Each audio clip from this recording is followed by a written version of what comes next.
तो heating element है nichrome का बना हुआ, वो नाइक्रोम का वायर हो सकता है, रॉड हो सकता है, कुछ भी हो सकता है। उसको 230 वोल्ट सप्लाई से कनेक्ट कर दिया गया है जिसके कारण इनिशियली जो उसमें करंट बहता है वो 3.2 एम्पियर का फ्लो होता है। तो ये बैटरी है 230 वोल्ट की, और इससे हमने नाइक्रोम के वायर को कनेक्ट कर दिया। तो जैसे ही कनेक्ट किया तो इसमें जो करंट बहा, जो करंट फ्लो हुआ वो कितना हुआ, 3.2 एम्पियर का। तो इससे हम इसके रेजिस्टेंस को फाइंड कर सकते हैं। तो हमने मान लिया कि इसका रेजिस्टेंस R है, या फिर बात करें R1 कर दें या R0 कर दें। तो R इक्वल टू होता है आपका V/I। तो V1 I1 कर सकते हैं इसको हम, या V0 I0 भी कर सकते हैं।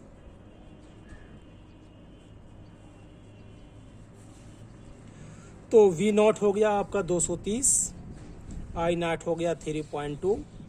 और जैसे ही इसको सॉल्व करेंगे तो इसका जो आंसर आएगा वो आएगा 71.87, और रेजिस्टेंस है तो क्या लगेगा इसमें, ओम लगेगा। V settles after a few second, तो कुछ सेकेंड बाद हमने देखा कि नाइक्रोम की जो प्रॉपर्टी होती है वो ये होती है कि नाइक्रोम यूज होता है आपका हीटर में। और हम देखते हैं कि जैसे ही नाइक्रोम वायर जो हीटर में लगा रहता है वो थोड़ी देर बाद गर्म होना शुरू हो जाता है। अब हमें पता है कि जब गर्म होगा, हीट होगा, टेम्परेचर बढ़ेगा तो करंट क्या हो जाएगा, उसमें कम हो जाएगा। तो आफ्टर फ्यू सेकेंड बाद जो करंट है वो कितना हो जाता है, 2.8 एम्पियर हो जाता है। तो 2.8 एम्पियर करंट हो जाता है आफ्टर फ्यू सेकेंड। बैटरी अभी भी कौन सी कनेक्ट है, वही वाली 230 वोल्ट की ही कनेक्ट है। तो हमें पता है करंट कम हुआ होगा, कम हुआ है अर्थात रेजिस्टेंस क्या होगा, इसका बढ़ा होगा। टेम्परेचर बढ़ता है तो रेजिस्टेंस भी बढ़ जाता है, अर्थात रेजिस्टेंस बदला होगा।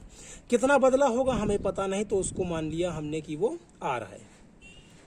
तो फिर से वही, अभी भी V0 क्या रहेगा, वही रहेगा क्योंकि वोल्टेज वही है। I बदल चुका है तो I को हमने I ले लिया। तो V अभी भी 230 ही है, और I कितना हो चुका है, 2.8 एम्पियर हो चुका है। सॉल्व करेंगे, सॉल्व करने पर जो वैल्यू आएगी वो आ जाएगी 82.14। रेजिस्टेंस है इसलिए क्या हो जाएगा, ओम हो जाएगा। तो पहले रेजिस्टेंस इतना था, बाद में रेजिस्टेंस इतना हो गया। फिर कह रहा है कि what is study temperature of heating element if room temperature 27 degree Celsius. जब एक्सपेरिमेंट को किया गया तब रूम का टेम्परेचर जो रहा होगा वही इस वायर का टेम्परेचर रहा होगा। अर्थात जब R0 निकाला था हमने, तो R0 को यदि हम T1 से डिनोट कर दें कि यहाँ पर टेम्परेचर T1 है, तो कितना है वो 27 डिग्री सेल्सियस है। और जब ये R रहा होगा अर्थात थोड़ी देर बाद, तो टेम्परेचर क्या हो गया होगा, बढ़ गया होगा। तो कितना हो गया है यही हमें पता नहीं है, तो इसी को हमने मान लिया कि हमें T2 ही फाइंड करना है, और यही टेम्परेचर वो फाइंड कर रहा है। स्टडी की बात करें, स्टडी के स्टेट क्या कहलाएगी आपकी, कैसे इसमें काम करेगी। तो स्टडी स्टेट का मीन्स ये हुआ कि मान के चलिए कि आप किसी कार को, मोटरसाइकिल को स्टार्ट कर रहे हैं और आप चाहते हैं कि वो एक ही स्पीड में हम उसको चलाएं। तो शुरू में इसकी स्पीड कितनी रही होगी, 0। फिर बढ़ते बढ़ते बढ़ते बढ़ते बढ़ते मान के चलिए 40 हो गई, और फिर 40 से उसको आप जो है लंबे टाइम तक चला रहे हैं। तो ये 40 क्या कहलाएगा, आपका स्टेडी स्टेट। अर्थात पहले 0 था, बढ़ते बढ़ते बढ़ते 40 हो गया। तो आपको मतलब किससे है, आपको मतलब है 40 से। उसी तरह से इसमें क्या हुआ होगा कि पहले करंट क्या रहा, इसमें 0। जैसे ही आपने बैटरी से इसको कनेक्ट किया तो ये 0 से बढ़ा होगा, बढ़ा होगा, बढ़ा होगा। कितना बढ़ा होगा, 3.2 एम्पियर बढ़ा होगा। उसके बाद क्या हुआ होगा, 3.2 के बाद इसमें टेम्परेचर बढ़ा होगा, जिससे रेजिस्टेंस भी बढ़ा होगा, जिससे करंट कम हुआ होगा। तो कम होते होते कितना हो गया, 2.8, और 2.8 एम्पियर होने के बाद अब ये स्टेडी स्टेट में आ चुका है। अब लंबे टाइम तक ये जो है 2.8 एम्पियर ही रहा होगा, और उस टाइम पर जो टेम्परेचर है वही टेम्परेचर हमें फाइंड करना है। तो अब तो सिंपल है, आपको फार्मूला पता ही है। क्वेश्चन नंबर 7 पे भी हमने फार्मूला फाइंड किया था। तो alpha equal to R minus R not upon R del T, यही फार्मूला हमने पिछले क्वेश्चन में यूज किया था। अब यहाँ पर डेल टी फाइंड करना है, तो डेल टी को आप रख दीजिए इधर, तो अल्फा कहाँ हो जाएगा, इधर। बस वैल्यू पुट करना है। आर कितना है, 82.14 है। आर नॉट कितना है, तो 71.87 है। आर नॉट फिर से वही है 71.87। और अल्फा कितना है, तो अल्फा दिया हुआ है, इसमें स्टेटमेंट दिया हुआ है जिसको मैंने शॉर्ट में अल्फा से नोट कर दिया है, क्योंकि वो अल्फा ही है। क्या है वो, टेम्परेचर कोफिशिएंट, ठीक है, ऑफ रजिस्टिविटी ऑफ किसका, नाइक्रोम वायर का। वायर हो सकता है या कुछ और भी हो सकता है, हीटिंग एलिमेंट। तो 1.7, जीरो को हम चाहें तो छोड़ भी सकते हैं, और 10 के पावर -4। डेल टी को हम लिख सकते हैं T2 माइनस T1, जिसमें से T2 हमें फाइंड करना है।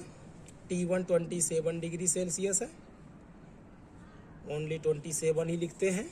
इसको माइनस करते हैं, तो इसको जैसे ही आप माइनस करोगे तो आपका आंसर जो आएगा वो आ जाएगा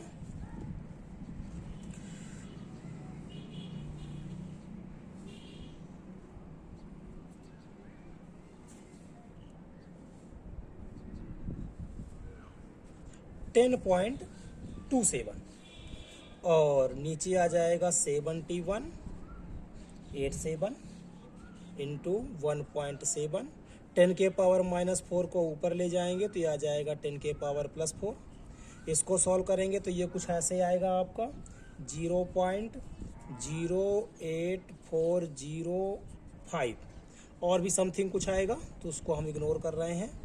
और ये बचेगा आपका 10 के पावर 4, जिसको हम सॉल्व करेंगे तो T2 इक्वल टू माइनस का 27 है, इस तरफ आएगा तो प्लस का 27 हो जाएगा, और ये वैल्यू भी आएगी।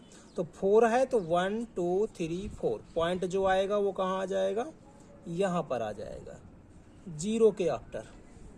तो 840.5, जिसको प्लस करेंगे हम, ठीक है, ये 0 कैंसिल हो जाएगा क्योंकि ये कुछ वैल्यू ऐसे दिखेगी। तो इस 0 को हम नहीं भी लिखे तब भी कोई बात नहीं है, तो 840 है। प्लस करेंगे तो आ जाएगा 867.5, और डिग्री सेल्सियस में था तो ये भी किस में रहेगा, डिग्री सेल्सियस में। अर्थात जो टेम्परेचर वो पूछ रहा है वो टेम्परेचर कितना है, 865.5 डिग्री सेल्सियस है।